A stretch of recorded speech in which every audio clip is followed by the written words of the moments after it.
جی پیارے بچوں، السلام علیکم۔ آج میں ایک نئی کہانی کے ساتھ آپ کے پاس آئی ہوں جس کا نام ہے علی بابا اور 40 چور۔ کافی سارے بچوں نے مجھے فرمائش کی تھی کہ یہ سٹوری لے کر آئیں، تو میں آپ کے لیے یہ سٹوری لائی ہوں۔ اور میرے چینل کو سبسکرائب کر لیں، فوراً بیل آئیکن کا بٹن ضرور دبا لیں۔ علی بابا اور قاسم دو بھائی تھے۔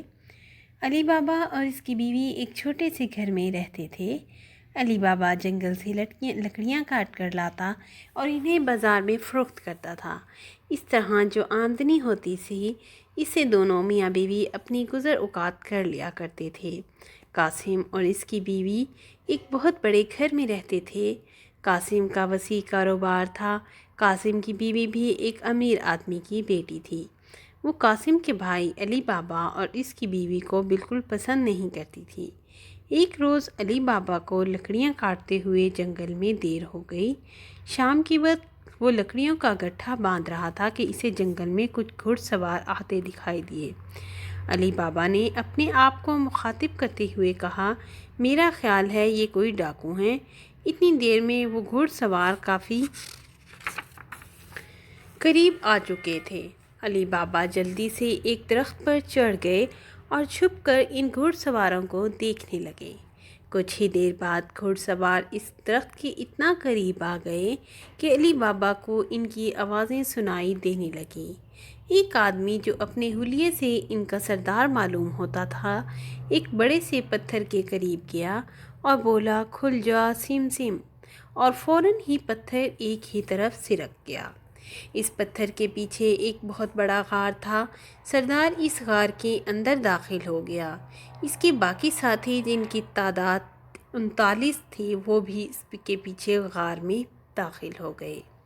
علی بابا غار کا بھید معلوم ہونے پر بہت حیران تھا۔ وہ درخت پر چھپ کر بیٹھا رہا۔ کافی دیر بعد یہ سب لوگ غار سے باہر آ گئے۔ سب سے آخر میں ان کا سردار تھا۔ اس نے باہر آ کر کہا، بند ہو جا سم سم۔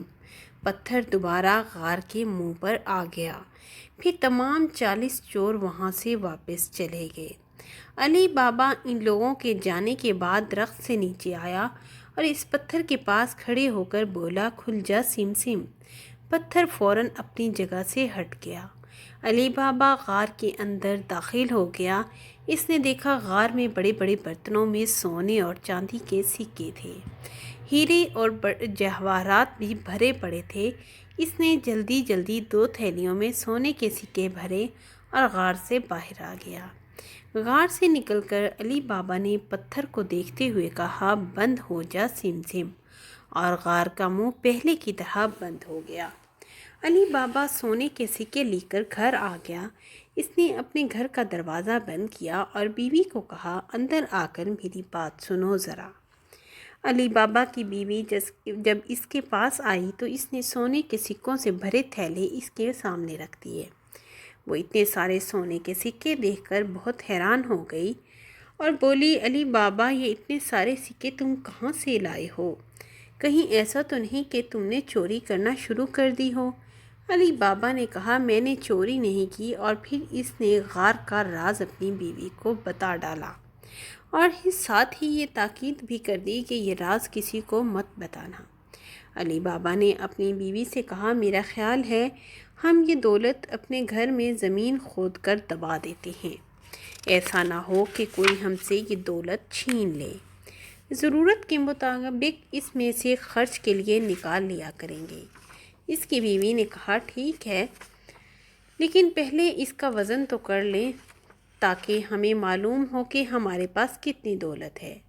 علی بابا نے اپنی بیوی کو کہا کہ اس کا وزن کرنے کی بجائے اگر تم چاہو تو گن لو، کیونکہ وزن کے لیے ہمیں ترازو کی ضرورت پڑے گی اور ترازو ہمارے گھر میں نہیں ہے۔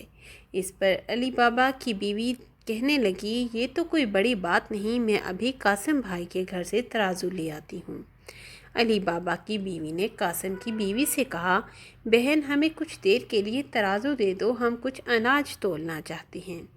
قاسم کی بیوی کو بہت تعجب ہوا۔ اس نے سوچا، ان کے پاس تو مشکل سے روزانہ کھانے کے لیے اناج ہوتا ہے، یہ ترازو میں کیا تولنا چاہتے ہیں؟ اس نے کہا اچھا تم ٹھہرو، میں ابھی تمہیں ترازو دیتی ہوں۔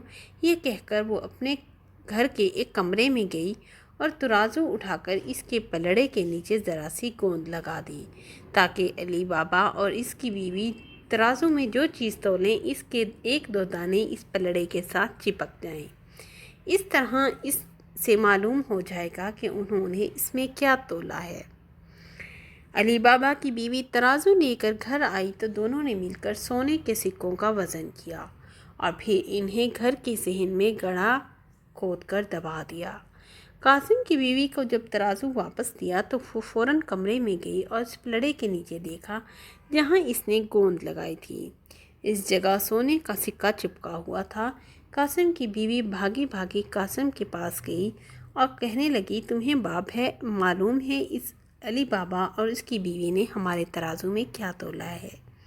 قاسم نے لا علمی کا اظہار کیا تو اس نے بتایا کہ انہوں نے سونے کے سکے تولے ہیں، ان کے پاس سونے کے اتنے سکے ہیں کہ وہ گن نہیں سکتے بلکہ تول کر رکھتے ہیں۔ قاسم اپنے بھائی علی بابا کے گھر گیا اور ان سے پوچھا سچ بتاؤ تمہارے پاس اتنی دولت کہاں سے آئی ہے؟ اس نے کہا کل تک تو تم کھانا بھی مشکل سے کھاتے تھے۔ علی بابا نے اپنے بھائی کو جنگل میں موجود غار کا راز بتا دیا۔ اس نے کہا علی بابا تم مجھے ابھی وہ غار دکھاؤ۔